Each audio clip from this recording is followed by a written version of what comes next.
Let's talk about Gio Reyna really quick, though, because he came out in the 27th minute. He basically subbed himself off. It wasn't pre-planned by U.S. Soccer, not to give him just 30 and Straight then to the tunnel. sub off. He went straight down the tunnel. U.S. Soccer coming out and saying precautionary, just trying to be safe and smart about Gio. But this is concerning. Hollywood, I'll go back to you on this.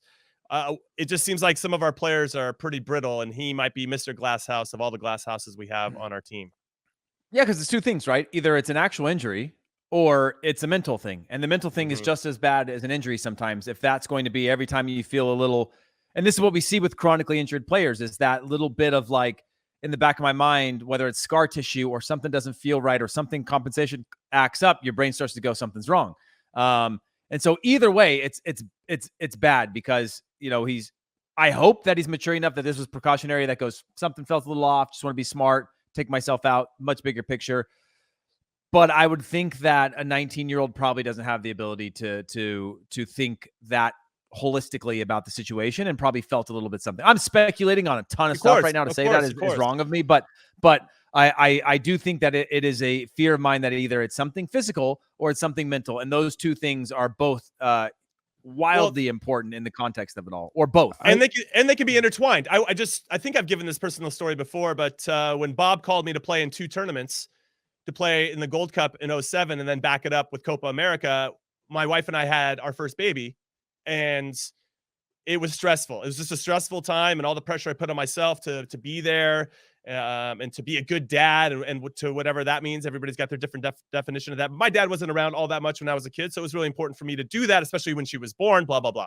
But I told Bob I could do both. But as it started to go on, and before the camp or first the Gold Cup started, I started to get more stressed out about leaving my baby for 8 weeks. That's a big ask, you know. But I'm not going to say no to the national team. Obviously, your window to play in general is very, very small. But it was just so overwhelming for me. I pulled my hamstring. And you guys knew that I took care of myself. I did yoga all the time. I tried to eat right. I knew my advantages of gaining on other players weren't going to be talent. It was going to be all the little things, all the intangibles. And so I tried to make sure that I took advantage of that. But it was the mental side. So all of a sudden, I pull my hammy, and that rules me out of the Gold Cup. Cool, problem solved. Now I only have to miss a couple weeks, and I'm down in the Copa America. So I wonder if there is, and I'm glad you brought it up, a little bit of a mental component. I don't know what it is that's holding Gio Reyna back, but I wouldn't be surprised if there's something in there that's tying the two things together. I would take the opinion of a player who is desperate to play in the World Cup, and if he feels anything that gives him any type of similar feeling that he has felt in the past, then he's going to pull himself out at the first chance he can. So I'm going to go. Do you think that that's also, Charlie, I'm sorry to interrupt, but don't you also think that also comes out to you playing, like, how hard are you playing in the game? Like, how much are you willing to give to protect yourself? And we've seen players that do this in the week that have like injury things. They don't train hard, or they're very protective, or in a game they come out because they're nursing a little bit of something. Like, I'm not saying that was the case with Reyna today, but you know, it's hard to just draw a line on like, I'm going to go all out. And the moment I feel it, I take myself out and protect myself. You're kind of also just like, oh, no, maybe I shouldn't overextend, or you know. And as a 19-year-old who's desperate to play in a World Cup, I understand the hesitancy not to go all 100% and risk pulling a hamstring at this stage of the campaign. You want to play in that World Cup. So again, that's why I think he should have been central. It would have been less running and more on the ball. And you don't have to worry about him opening up strides. It's more of like pulling off the bat off the midfielder's shoulder, getting the ball on the half turn, and then dribbling and then creating that, where you're not really thinking because you're playing with the ball, and it's not so much about making these long runs without the ball. That you're not playing to his strength if you're just asking him to make these long pressing runs or long runs in behind. He's not Timo Weah. He's a player that comes inside, and that's why the midfield position, I think, would have been ideal for him. Now, do you think there's been any players that played themselves off of this team? Heath, I'll come to you. In this window. Man, that's tough. I mean, played themselves off. I think Sam Vines is out. I think I don't know where Malik Tillman fits into this picture. I mean, it's a really hard in, right? De La Torre's in. De La Torre, I think, is in just for depth. And he plays a style he plays a style that I think in the right circumstances works, and we've seen it work before with the national team. Work well. It's really I'm going down this list. Johnny Cardoso out. Yeah, Johnny Cardoso out. Yeah. Jordan Morris didn't do anything to help his case. Yeah, Reggie I think he's probably Reggie out. Cannon didn't play well, and now he's injured. So I could see him. I think he's out. I mean, you Tillman's got your first two. Eric Palmer right Brown backs. probably out.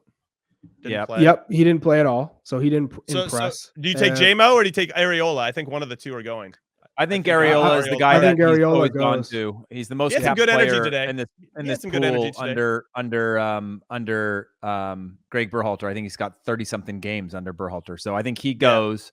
I don't think he's a guy that we go to or have to rely on if we're close to full strength, probably at all in the World Cup. But a guy that I do think that is probably at the age that if he looked at him and said, I want you to do these 3 things for the next 20 minutes, he's going to do those exact 3 things, right? As opposed to some of our younger players are going to have more thoughts and opinions, I think, that we're seeing come out, which is a mix of a game plan and egos and people and young talented roster. So I think Ariel is in. How about trying to think who else? Mark McKenzie. I'll go to Charlie on this one. Mark McKenzie. I think he played himself out because in the first substitute appearance against Japan, he thought, okay, there's something there. One kind of bad giveaway, but there's something there. It was better than Aaron Long, but he still opted to go with Aaron Long, who dug himself in a deeper hole. I thought so too. That was interesting. He might have played himself out of the World Cup squad, let alone just being a starter. He might have played himself all the way out because he just Long's couldn't out. Then complete the McKenzie's in. No, I mean, but Long's in. Greg loves Long's in. Yeah, I think Long's in. He might have fallen down. He might have opened up his. There's no way he is considered now for a starting spot as a center maybe back. not starting, but it's all Richards then. I think Richards or Chris Vickers? Richards, and then Cameron Carter-Vickers has moved up the track. I'd say he's the third option now after Chris Richards, and Zimmerman wasn't good either. No. That's the thing. Zimmerman was bad too. So you look at the depth chart. It's like you can't start from scratch. For me though, it's which one of those 4 center backs is the best leader. That has to be taken into consideration. And I think given that Walker's not in the captain's armband, I think it's Walker that would be one starting. On that, do you think there is any chance? I mean, we know that Brooks is not coming back. That Ream could be a late call just for Ream's not a bad shout, potentially, or leadership is or experience. A great person, leader. And he's kind of like Greg as a player, to be honest. Yeah, Greg values that. Yeah, Greg wasn't fast, and he was left-footed and could play, right? Like he had a good passing range. That goes against everything that Greg's been saying for the past 2 years. So that undermines his whole messaging for 2 years. Well, so unless you want to completely change the system and that's what you're asking him to do. well, it has to. It can't stay the same. I understand. It can't. We won't score goals in this way unless we're scoring off a penalty kick or a set piece. We aren't going to score goals in the run of play in this fashion. But we look at this team right now, and when you're going into World Cup against Wales in November, you might be starting with Walker Zimmerman coming out of maybe a gap of whether they go deep in the playoffs or not, and Chris Richards, who might not play another minute before the start of a World Cup. As your 2 starting center backs next to a Serginho Dest, who's probably not going to play many minutes because we could be second or third in the depth chart at AC Milan. And Anthony Robinson could be behind Robinson, who's injured. And he's also behind and coming back, competing with Kurosawa. Behind Kurosawa, And so in front of a Matt Turner who's played maybe 4 Europa League games. We're flying, boys. We're absolutely flying right now. Okay. Go into the midfield, right? Okay, go ahead. Yeah, you can go all the way through. You got McKinney, who could or could not be playing. He'll probably be playing. Musa, who's going to be playing if he's healthy. Adams is going to be playing if he's healthy, right? So assume that's the strongest part of our team. Yeah. Okay. Strongest part of our team, but not indicative of the way that we play because we clearly couldn't play through this without Musa. Christian Pulisic, who might not play minutes before the World Cup, or a ton of them, or he'll play some, but maybe not in the form that we want him in, confidence-wise or consistent. Okay, then you go up top. That you're going with Ferreira, depending on where they fall into the season. You got Pepe, who probably be playing at Groningen in the form that he's in right now, and then Josh Sargent, who's playing as your 3 sort of core options. And then on the other side, Timo Weah hasn't played single minute, hurt, or is apparently not hurt. We don't know. No, and then he's finally back training. So he's back training. Okay. Brendan Aronson, who will likely be playing in that spot, or Gio Reyna, who we don't know from a health or always on the precipice of being hurt. Yeah.